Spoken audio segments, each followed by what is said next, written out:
Good morning. Today we're continuing with Narcissism's roots in deep psychology, the family versus society. I made this tape last night and it was too long, so I had to edit it and then my battery ran out. So I'm doing it this morning and I hope you enjoy. Thank you very much. We believe we are born into this finite world, into our families. Ultimately, we understand that the world will defeat us physically. And as I was saying yesterday, this is a bit of an angst for our psyche. And what it does is create war, basically, because we cannot come to terms with our destinies, our understanding. So, in some ways, that is true. Our physical bodies will be masticated thoroughly. And physically become fodder for nitrogen combustion. Materially speaking, we are defeated, yes. So there's something else that we have to realize, because we realize that duality is like this. It's cruel, and it's our overlord for the time being. So we have to, we have to come to terms with this equation of we're flux. Yeah, I don't think we're only touching on the surface of our realization that as human beings, we don't have much control over our destinies. We know that. So that's the big pain, and it's this pain threshold that we have to overcome, and that our spirit can overcome the physical. That's the test here. And as human beings, that's a very awesome task, but we know we're up to the task. Again, we're up to it. We can do it. And the last hold upon our spatial placement in the vacuum of space, our molecules that make you and me and why we're here in this particular space, must have something to do with cosmology we have yet to understand. Breaking the sound barrier, not unlike Chuck Yeager, we're breaking time-space barriers, crossing the thresholds left half gaped open by God for some unknown reason. In the 60s, the generation gap made us aware of this space between space, something coming in from left field, often at the oddest and most oblique angles, conspicuous at all times, usually a fate incomplete. The old Maxwell silver hammer coming down on our head, as the Beatles song would sing, throwing our tenacious grasp on reality for another loop. We have to come to terms with a lot of things about us, and a lot of things just don't make sense. And we know we're not in control, but we try to control things. So this need to control is a narcissistic tendency within us. Become ego-driven is a way to, I think, a psychological way to alleviate the pain of having no control over our destinies, basically. And so I think a lot of people react in that way. They become almost contrary to life and acting accordingly, which is aberrant and not positive at all.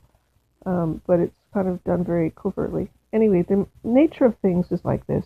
Just when you think you've added up all the eggs, you place them neatly in the basket, and assures nothing is ever going to possibly go wrong, then things go haywire, and everything, no matter how positive you are, how careful, how cheerful, how, using all your powers to correct fate or karma that's to come, it seems that, oh, kapow! Holy crap, Batman! Karma just happened.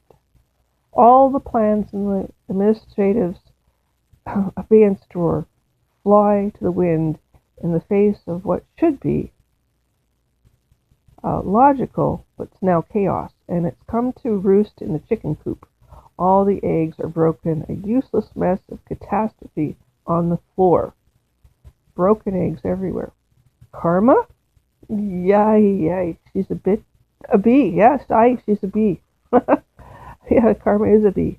Let's regroup after the disaster and figure out how to close that gap and stop repeating the same old disasters. Please. And disasters are, what are they? The wars, the hate mongering, the negativity in life. That's what we have to stop and get back and close that gap, get back on track, and not use fear as fear-based living.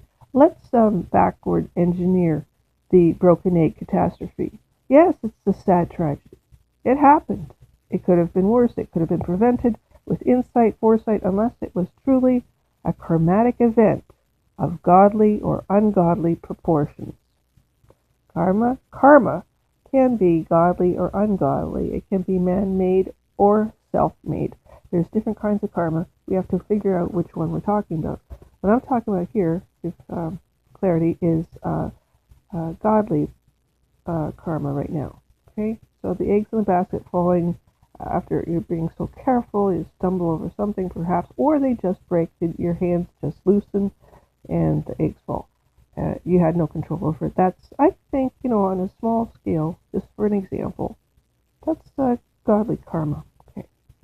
The biggest tragedy I've had to face in my life is a form of social betrayal, social narcissism, collective narcissism, I guess you could call it. Systemic narcissism? I think so. As a person who was basically ignored as a human for many, many years, being in a systemic, ego-driven world, which we all live in, where you have to perform in order to be appreciated. You're not appreciated for yourself, and certainly as children back in the day, children were to be seen and not heard. And that meant, even though that is a biblical reference, I believe that reference negates the ego of the child and creates narcissism at an early age. Back then, it wasn't child-centered education at all. It was Dr. Spock and, spare the rod, spoil the child type of mentality, and that kind of mentality, which was systemically imposed through religion, through philosophy of religion, through dogma of religion, was very detrimental to children. And so I wasn't the only one. As a person who was ignored, as a person who had was a person non grata, treated as an unwanted member because, well, I'm not sure I know why, but I think I've gathered why, and I figured out why. There's a secret society. Within society, there's ranks, and I think like Opus Dei, for example, or the Templars, or secret societies like the Masons, or church groups that are secretive, really do order the patriarchal society members in administrative capacity to pick and choose who they want to be leaders in, and that, leadership programs, and do you have the right stuff, kind of thing. Well, they kind of stream you into this, you're going to be a leader, or you're not going to be a leader type of action. And let's face it, Irish families have 10 kids plus. You can bet some of those kids will be working at the laundromat or the laundry, or bringing home the bacon after working 12 hours in a coal mine. That's just the way it was, folks. And yeah, it was pretty bad. And as I said, children should be seen, not heard. They were not treated as people unless they were the golden child, and then they were untouchable and were, basically that.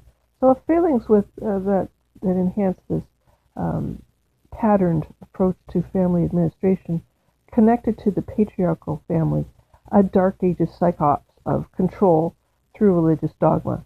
The throwaway kid was enslaved, for example, as the laundress woman, shunned as the wayward woman. She was ignored all her life, so she turned for attention to men, and then she was immediately labeled a slut and sent to the laundromat to be enslaved for 30 years or more, whatever, till she died. And basically it was control of person's mental, emotional, psychological being. to the point of enslavement, but it didn't look that way at that time. But it still runs through the concurrence of the Irish psyche. And read Angela's Ashes for some example as to how that, Frank McCourt, I believe, beautifully summed it up about how the Irish mentality controls the individual. And that's historically proven. A position upon her by shunning and cunningly shunning her, father could fatefully control the destiny of his daughter, but this was man-made, and it was man-made, and it weakened the individual to the point of totally decimating the individual. There was no more individual. Yes, I guess in a million years, no one would guess that father could be so heartless, and again, the mother would treat this the same way, and then all the siblings. So it was like the flying monkeys around the narcissistic father. But the father, even though he looked like he was a perpetrator, there was a secret society that was basically dictating as to how he was to treat his children. Yes. The patriarchy insurance paid upon the poor young child's death was also another form of abuse that was happening. That was pretty well covert. Many people didn't realize why children went missing or why they were killed, or, they were ignored, basically. It's like they ran into a car. Oops, Johnny's dead. Let's collect his insurance. It's great for the rest of the family. We might survive another year. Crap like that was going on. Definitely going on. A marked man called the crossed or uncrossed was a skull and bones lingo called crossed and uncrossed. It was a method by which they would pick and choose their leaders and who was going to be eliminated and who would be survivor. So the crossed was a person who was unfortunate, and the uncrossed was a person who was the fortunate, the lucky one. Valderie, Valdera. Anyone remember that song, the Yaley song? Well, I heard that song quite a few times in my past, and I know why now. That was part of the skull and bones mentality. The secret societies coming up, showing itself, its ugly head, in the covert methodology of this hierarchical pre-program methodology. I'm talking about the crossed and uncrossed methods here. Yes, the hierarchical rule of society controlled by, rules created by a time, karma to be controlled by force of submission for a time, by controlling events. The secret societies would lessen the connect between the generations, between family was ruled, the rule to roost, a seasoned cabal